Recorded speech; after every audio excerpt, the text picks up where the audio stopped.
So ang timailhan sa mga taong pulo.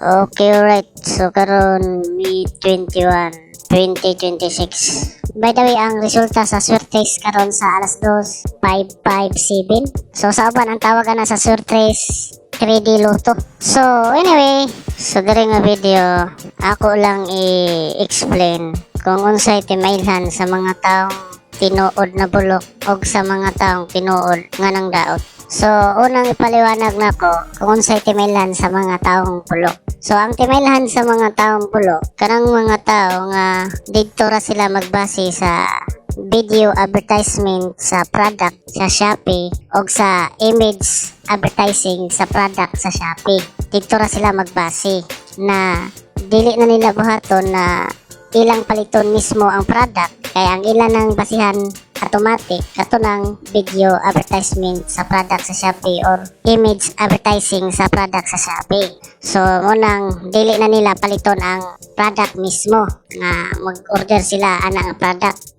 So muna yung mga tao nga tinuod na bulok kaya nga no dili na pwede na himuon na to 100% na maujud na siya na product kay mao ang nakita sa video advertising sa product o sa image advertising sa product kaya nga no daghan na kayo nahitabo na kung unsay nakita dito sa video advertising sa product o sa image advertising sa product din sa diyang gi-order na ang product ang nadawat na product dili ka pareha dito sa video advertising sa product o sa image advertising sa product. So dili siya kapareha. So daghan na nahitabo na yung nga product sa Shopee. Pero dili ta na maligya sa Shopee nga kay sagaran sa mga video advertisement sa product sa Shopee o sa mga image advertisement sa product sa Shopee, sagaran na maligya ang ilang video advertising sa product o image advertising sa product. Legit yun, kapareha sa ma-order. Pero aduna po'y ubay-ubay nga namaligya sa Shopee na fake siya na kung unsay makita dito sa video advertisement sa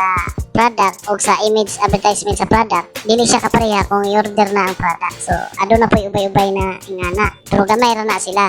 Munang tinuod yun na sila ng mga bulok kanang mga tao nga magbase lang sa makita sa video advertisement sa product sa Shopee o sa image advertisement sa product sa Shopee na dili na nila paliton mismo ang product. Dili ang mga tao nga tinuod na bright na adunay utok katong dito lang sila magbase kung ilan ang paliton mismo ang product na ilan ng madawat mismo ang parcel silang kamot unya ila dayong i-unboxing ang parcel kung unsay nakita nila dito sa product kung unsay nahitabo samtang gitistingan nila ang product so dira sila magbase muna yung mga taong bright muna siya.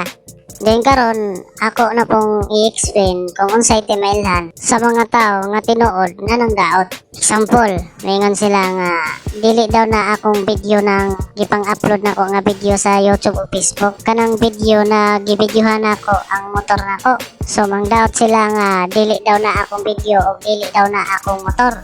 Then aduna pud sila ebidensya nga video nga pangdaot nga kato nga video ilarang gi-edit ang video para mausab or AI generated ang gipakita nila nga video para lang daot ko nga dili to akong video katong video nga gibidyohan ako ang motor nako. So ang timailhan nga nang daot na sila kung ma-prove nako sa korte na ang pangalan nako LG Estrobo Onson. So ako rang buhaton i-prove nako sa korte na ang pangalan nako LG Estrobo Onson. So kung ma-prove nako sa korte na ang pangalan nako LG Estrobo Onson, so consider na siya ma-prove pud nako na ako ng motor. Kay dito sa video sa dihang gibidyohan nako ang motor nako makita man dito sa video ang plate number sa motor nako. Din kung i-trace ang plate number kung kinsay tag-iyaan na ang tag-iyaan na rehistro na sa pangalan na LG Estrobo Onson og ako na ngalan og ma-consider pod na ma-prove nako na ako jud ng video na na-upload sa YouTube o Facebook na video nga gibidyohan nako ang akong motor og ma-consider pod ma-prove pod nako na kana sila nang daot ra na sila sa ako. Then na lang ko klaron kanang LG muna siya ang first name, then kanang Estrobo muna ang middle name, then kanang Onson muna ang last name. Then ang spelling sa Onson U-N-S-O-N. Then ang pag-pronounce na mo sa apelido na mo Onson. Dili siya Yunson, dili pod Ansan. Kaya ang sakto na pronounce niya Onson. Kaya muna naanda na mo nga pag-pronounce sa apelido na mo. na ang spelling U-in is O-in. Og na lang ko klaron, kining madungog ninyo nga tingog nako sa video kung aduna may tao aksidente makatanaw ning video ha sa YouTube o Facebook. So kining madungog ninyo na tingog nako kung matanawan ninyo ning video ha sa YouTube o Facebook. Dili na ni original tingog nako. Kay gi-edit na ni siya giusab ang akong tingog. Kay gibutangan siya effects na ang pangalan pitch shifter. Mo nang buro na siya chipmunks ang tingog nako. Pero sa dihang nag-voice over ko, nag-record ko sa akong tingog, original pa ang madungog ana. Pero pag i-edit na siya, mausab na akong tingog, mahimo na siya chipmunks. Munang kung ma-upload na ni sa YouTube o Facebook kining video ha, then adunay tao accidentally makatanaw aning video ha. So, pagtanaw niya aning video ha, ang madungog niya nga tingog nako, dili na original tingog nako. Kaya gi-edit na siya giusab, nahimo na siya chipmunks. Pero nalo kay klaro hon, obvious na medyo kayo na nga nang tingog nako giusab ra.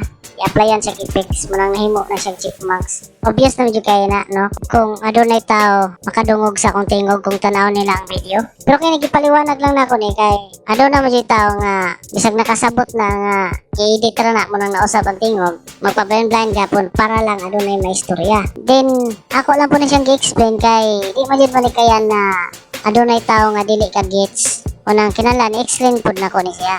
Alright, so dire tama ning video ha. Peace.